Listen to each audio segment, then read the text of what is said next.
فرش التراب يضمني وهو غطاء. اور یہ مثال کیوں دی گئی ہے؟ اس آئینے میں ہمیں ہماری تصویر دکھائی گئی ہے.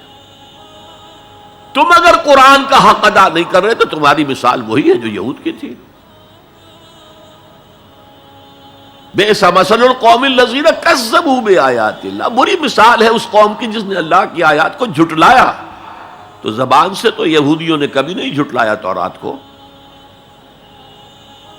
عمل سے جھٹلایا ہے. یہ وہ 5 مقامات ہیں جن میں اللہ تعالیٰ نے خود اپنے کلام کی ثنا بیان کی ہے، تعریف کی ہے، اس کی عظمت کو بیان کیا. اب میں آپ کے سامنے ایک حدیث رکھنا چاہتا ہوں. حضور نے کیا فرمایا؟ ایک حدیث سنا چکا ہوں آپ کو. عن عثمان بن عفان رضی اللہ تعالی عنہ قال قال رسول اللہ صلی اللہ علیہ وسلم خیرکم من تعلم القرآن وعلمہ، تم میں سے بہترین لوگ وہ ہیں جو قرآن سیکھیں اور سکھائیں. یہ حدیث بڑی عجیب ہے. یہ ترمذی میں بھی ہے اور دارمی میں ہے، اور اس کے راوی حضرت علی ہیں رضی اللہ تعالی عنہ. عن علی رضی اللہ عنہ قال، حضرت علی فرماتے ہیں انی سمعت رسول اللہ صلی اللہ علیہ وسلم یقول، میں نے سنا اللہ کے رسول صلی اللہ علیہ وسلم کو یہ کہتے ہوئے انہا ستکون فتنۃ، ان قریب ایک بہت بڑا فتنہ رونما ہوگا. حضرت علی فرماتے ہیں قلت، میں نے عرض کیا مل مخرج منہا یا رسول اللہ، اے اللہ کے رسول یہ فرمائیے اس فتنے سے بچنے کا، نکلنے کا راستہ کون سا ہوگا؟ جیسے آپ بڑے بڑے حالوں میں دیکھتے ہیں ایگزٹ، عرب ممالک میں لکھا ہوتا ہے مخرج. اگر کہیں آگ لگ جائے، کہیں دھواں بڑھ جائے تو نکلو، لال جو روشنیاں ہیں ان کے اندر جو نیچے دروازے ہیں ان کی طرف جاؤ. یہ مخرج ہے جان بچانے کے لیے. یہاں ایک لحظہ توقف کر کے ہمارا اور صحابہ کا جو فرق ہے اس کو نوٹ کر لیجئے. اگر ہم ہوتے تو کیا پوچھتے؟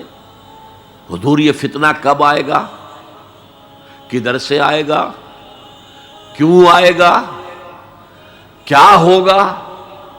یہ سارے سوالات کرتے نا، جن کا عمل سے کوئی تعلق نہیں، معلومات ہیں. حضرت علی نے کچھ نہیں پوچھا، بس آپ نے فرما دیا کہ بہت بڑا فتنہ ہوگا، تو بس ہمیں یہ بتائیے کہ اس سے نکلنے کا راستہ کیا ہے. اب سنیے حضور کی زبان سے قرآن مجید کی مدح. قال کتاب اللہ، فتنوں سے بچانے والی اللہ کی کتاب ہے. فیہ نبأ ما قبلکم، اس میں تم سے پہلے جو تھے ان کی بھی خبریں ہیں. قوم نوح اور قوم عاد اور قوم ثمود اور قوم مدین اور آل فرعون اور سدوم اور عمورہ کی بستیوں کے حالات ہیں کہ نہیں؟ وَخَبَرُ مَا بَعْدَكُمْ، اس میں تمہارے بعد جو آنے والے حالات ہیں وہ بھی درج ہیں. ذرا کھدائی کر کے نکالنا پڑتا ہے ورنہ حالات موجود ہیں. ایک اوپر کی چیز ہے، سامنے کی چیز ہے، ایک ذرا اندر سے کھدائی کر کے. لیکن یہ کہ حضور فرما رہے ہیں خبر و ما بعدکم وحکم ما بینکم، اور جو بھی اختلافات تمہارے درمیان ہوں گے ان کا فیصلہ بھی اس کتاب میں موجود ہے. کاش کہ ہم اپنے مذہبی اختلافات کو رفع کرنے کے لیے قرآن کی طرف رجوع کریں جو حبل اللہ ہے. واعتصموا بحبل اللہ جميعا ولا تفرقوا. تو فرمایا کتاب اللہ فیہ نبأ ما قبلکم وخبر ما بعدکم وحکم ما بینکم. هو الفصل لیس بالحزل، وہ فیصلہ کن کلام ہے، ایسے ہی یابہ گوئی نہیں ہے. یہ قرآن کی آیات ہے. انہ لقول فصل وما هو بالحزل، سورہ طارق کے اندر آیا، طارق میں. هو الفصل لیس بالحزل من ترکہ من جبار قسمہ اللہ. اگر کوئی جبار شخص اپنی سرکشی میں اس قرآن کو ترک کر دے گا اللہ اسے پیس کر رکھ دے گا. وَمَنِ ابْتَغَى الْهُدَى فِي غَيْرِهِ أَضَلَّهُ اللَّهُ، اور جو کوئی ہدایت حاصل کرنا چاہے گا قرآن کے سوا کسی اور چیز سے اللہ اسے لازماً گمراہ کرے گا. کتاب ہدایت تو یہ ہے. وَهُوَ حَبْلُ اللَّهِ الْمَتِينُ، اور یہی تو ہے اللہ کی مضبوط رسی جو قرآن میں کہا گیا وَاعْتَصِمُوا بِحَبْلِ اللَّهِ جَمِيعًا. میں نے ایک موقع پر اس آیت کا استہزاء کرتے ہوئے سنا تھا پاکستان کے شہر لاہور میں، جب 1973 یا 74 میں عالم اسلام کی سمٹ کانفرنس ہوئی تھی لاہور میں، تو یہ آیت وَاعْتَصِمُوا بِحَبْلِ اللَّهِ ہر ٹیکسی کے اوپر، ہر رکشہ کے پیچھے لکھی ہوئی ہوتی تھی اور وہ اس کے بینر لگے ہوئے تھے.